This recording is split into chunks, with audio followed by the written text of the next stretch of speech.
Profanaram o templo de Apolo. E Apolo lhes profanou a carne. Acharam que viriam e saqueariam nossa cidade em um dia. Agora veja. Cruzam rápido o Egeu. O que é isso? Uma oferenda a Poseidon. Os gregos estão rezando por uma volta segura para casa. Espero que o deus do mar cuspa nas oferendas deles. Que todos se afoguem no fundo do mar. É um presente. Devemos levá-lo para o templo de Poseidon. Eu acho que deveríamos queimá-lo. Queimar? Meu príncipe, é um presente para os deuses. O príncipe tem razão. Eu queimaria toda a Grécia se tivesse uma tocha bem grande. Devo avisar, bons homens. Cuidado com quem insultam. Nosso amado príncipe Heitor teve palavras duras para com os deuses.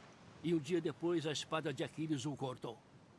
Meu pai, queime. Perdoe-me, meu rei. Não quis desrespeitar. Mas eu não quero ver mais filhos de Troia sofrerem a ira dos deuses. Eu não vou ver a morte de outro filho.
Olhe para eles. Nem parece que o príncipe morreu. Você é o príncipe agora. Orgulhe o seu irmão.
Voltar para o Pietro Ubaldi.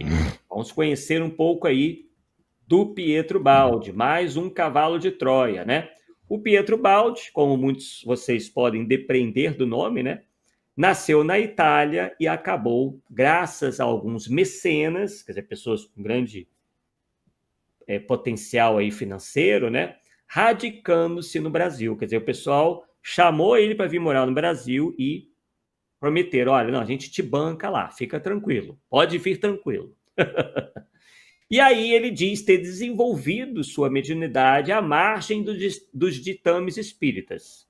Ele não reconhecia o espiritismo como uma doutrina que pudesse conduzir ou nortear a sua mediunidade. Não se sabe exatamente se ele chegou a estudar as obras de Kardec, não se tem essa noção, mas o que se sabe é que ele possivelmente não as aceitou integralmente. Kardec, para ele, nunca foi um guia, um paradigma. Ele sempre quis voar voo solo e voar alto. Então, ele tinha ideias próprias e nunca se submeteu ao que ensina o Espiritismo. Mas, como o brasileiro é um eterno louvador de tudo que vem de fora, né, Paulo? O Ubaldi, em pouco tempo, fez aqui grandes amigos espíritas, alguns desses até mais importantes dentro do nosso meio, até muito importantes dentro do nosso meio, o que facilitou o percurso do Ubaldi aqui no Brasil. E aí, certa vez, em Pedro Leopoldo, né, aí em Minas Gerais, Paulo, chegou mesmo a sentar-se ao lado de Chico Xavier para psicografar uma mensagem.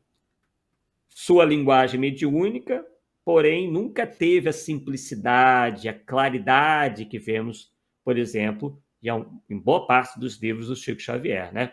Ficou por aí apresentando seus ensaios filosóficos que nada tinham com o espiritismo autêntico.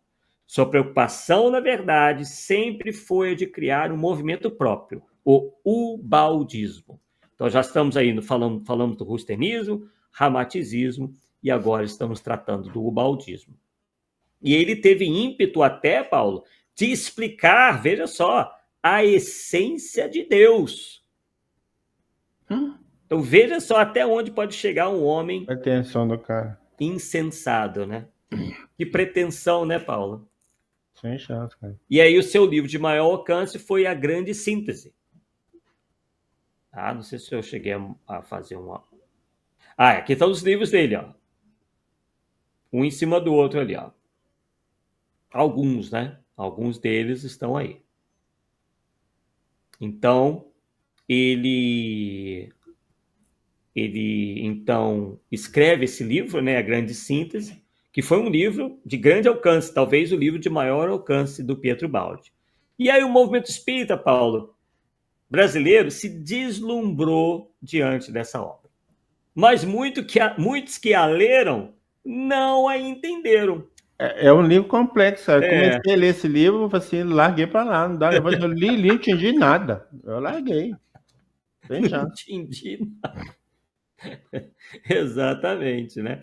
Eles apenas, Paulo, ficavam louvando a obra. Sim. Porque é muito mais fácil louvar do que confessar a ignorância, né? Com certeza. E aí, depois disso, não saiu mais nada de fôlego do lápis do Pietro Baldi que ganhasse a mesma notoriedade do A Grande Síntese. Mas ele só caiu mesmo na malha dos críticos mais exigentes quando se revelou adepto do monismo. E a gente foi atrás para saber o que é esse tal de monismo, né? E o Aurélio, o dicionário, nos diz: monismo é doutrina filosófica segundo a qual o conjunto das coisas pode ser reduzido à unidade, quer do ponto de vista de sua substância, quer do ponto de vista das leis lógicas ou físicas, pelas quais o universo se ordena. E esse monismo aí, essa doutrina filosófica, ela pode ser ao mesmo tempo materialista ou espiritualista. Lógica, né? Existe o monismo lógico e o monismo físico. Enfim, uma teoria realmente bem confusa. E aí, escorando-se nessa tendência, o Baldi criou uma teoria própria que corre paralela ao espiritismo e que nada tem a ver com o espiritismo, né? Então, novamente temos aí um espiritualista que encontrou espaço dentro do movimento espírita, dentro aí, segundo alguns, algo que teria a acrescentar o espiritismo, mas realmente não apresentou nada, assim, muito pelo contrário, né? São teses muito confusas e que pouco tem a ver com o espiritismo.